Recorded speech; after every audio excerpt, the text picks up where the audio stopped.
Thank you very much, everybody. It's a great honor to have the Crown Prince with us. Saudi Arabia has been a very great friend and a big purchaser of equipment and lots of other things, and one of the biggest investments in the United States is I guess it's your big investment, is buying stock in companies and various other things in the United States and creating jobs. We've become very good friends over a fairly short period of time. I was in Saudi Arabia in May, and we are bringing back hundreds of billions of dollars into the United States, and we understand that, and they understand that. Some of the things that have been approved and are currently under construction and will be delivered to Saudi Arabia very soon, and that's for their protection. But if you look in terms of dollars, $3 billion, $533 million, $525 million. That's peanuts for you. Should have increased it. $880 million, $645 million, $6 billion. That's for frigates. 889 million, 63 million, and that's for various artillery. Some of the things that we're now working on, thanks, and that have been ordered and will shortly be started in construction and delivered. THAAD system, $13 billion. The C-130 airplanes, the Hercules, great plane, $3.8 billion. The Bradley vehicles, that's the tanks, $1.2 billion.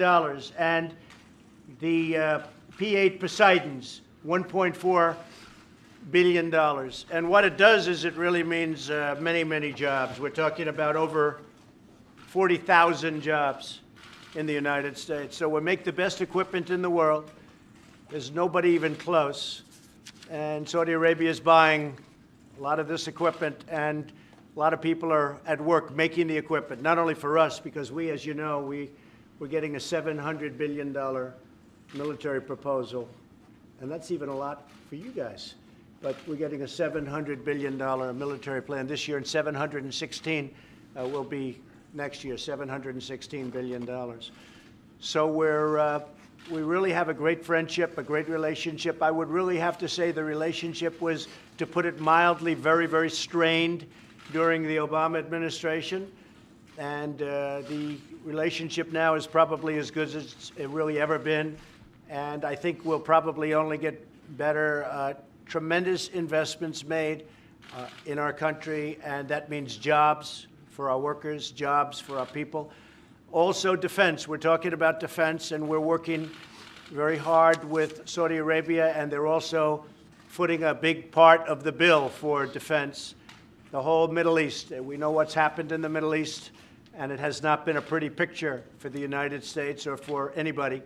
And a lot of things are changing, and they're changing very rapidly. As you know, ISIS is now, we've recaptured almost 100% of the territory, as you probably have heard, before anybody. But we've captured close to 100% of the territory held by ISIS. And we've moved very rapidly, very quickly, and that's really coming to an end in that part of the world. It's coming to an end. And we'll be able to get out of certain areas that we've wanted to get out of for a long period of time. And other countries can handle it. At this point, they'll be able to handle it. So it's a great honor to have you and your representatives here. Crown Prince, thank you very much. Thank you for being here. Thank you, Mr. President. Actually, the relation between Saudi Arabia and the rest of America, it's an old relation. We are the oldest ally of the rest of America and the Middle East. Right. More than 80 years of alliance and big interest, politically, economically, and security in different area and a lot of area.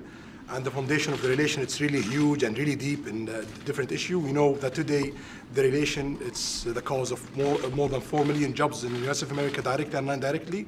Also, it's a cause for a lot of jobs in Saudi Arabia, directly and non-directly. And as you know, Mr. President, from day one, you've reached this office. We've planned to tackle $200 billion US of opportunity in the next 4 years, but it ended up with $400 billion US of opportunities.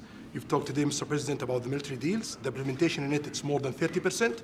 and also the implementation overall in the 400 billion US dollar of opportunity, more than 35%. Right. We plan this for the next 10 years, but it happens in 1 year we implement 35%. So this is a signal that there is a lot of things could be tackled in the close future and more opportunities, and that's why we are here today, to be sure that we've tackled all the opportunities and achieve it, and also get rid of all the threats facing our both countries and the whole world. So I'm very glad to be here today. Well, that's right. And, you know, one thing that you have been really focused on is the terrorism threat and the funding of terrorism. And whether it's Saudi Arabia or other countries, as we know, there will be no funding.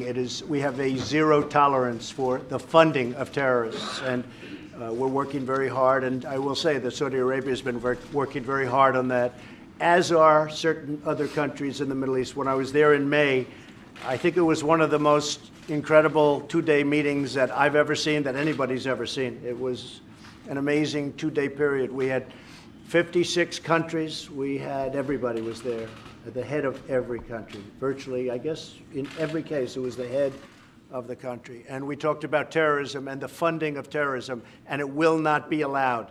It will not be allowed. That would be the one thing that would end the relationship with any country. So I think there's a very big focus on that, the funding of terrorism, meaning it's over. And the other thing that I really am very happy about is that we talked about $400 billion worth of investment, of which we've already invested and seen invested $200 billion to our companies, to various other places and people that make things. So a lot of places throughout the United States are benefiting by this massive investment made by Saudi Arabia to buy product from the United States. And again, we make the best military product in the world, whether it's missiles or planes or anything else. There's nobody that even comes close. So I just want to thank you, and I want to congratulate you on everything. Thank you very much. Thank you. Thank you very much, everybody.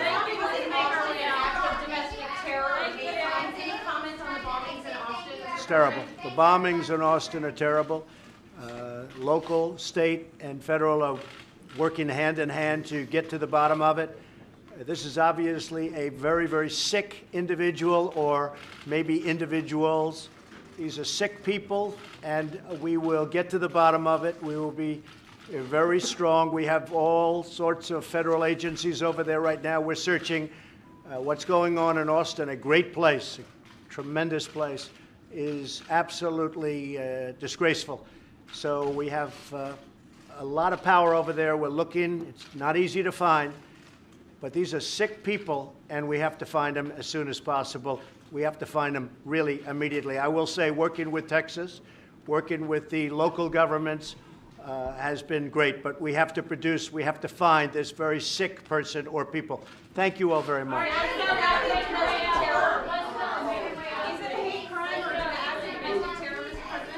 I had a call with President Putin and congratulated him on the victory, his electoral victory. The call had to do also with the fact that we will probably get together in the not-too-distant future so that we can discuss arms. We can discuss the arms race. As you know, he made a statement that being in an arms race is not a great thing. That was right after the election, one of the first statements he made. And we are spending $700 billion this year in our military, and a lot of it is that we are going to remain stronger than any other nation in the world by far. We had a very good call, and I suspect that we'll probably be meeting in the not-too-distant future to discuss the arms race, which is getting out of control, but we will never allow anybody to have anything even close to what we have, and also to discuss Ukraine and Syria and North Korea and various other things. So I think probably we'll be seeing President Putin in the not-too-distant future. Well, we're going to see what happens. The Iran deal is coming up. It's probably another month or so, and you're going to see what I do. But Iran has not been treating that part of the world or the world itself appropriately. A lot of bad things are happening in Iran. The deal is coming up in 1 month, and you will see what happens. Okay? Your Royal Highness, should the president pull out of the Iran deal? Well, we'll talk about that today. Okay, thank you very All much, right, everybody. everybody, let's make your way.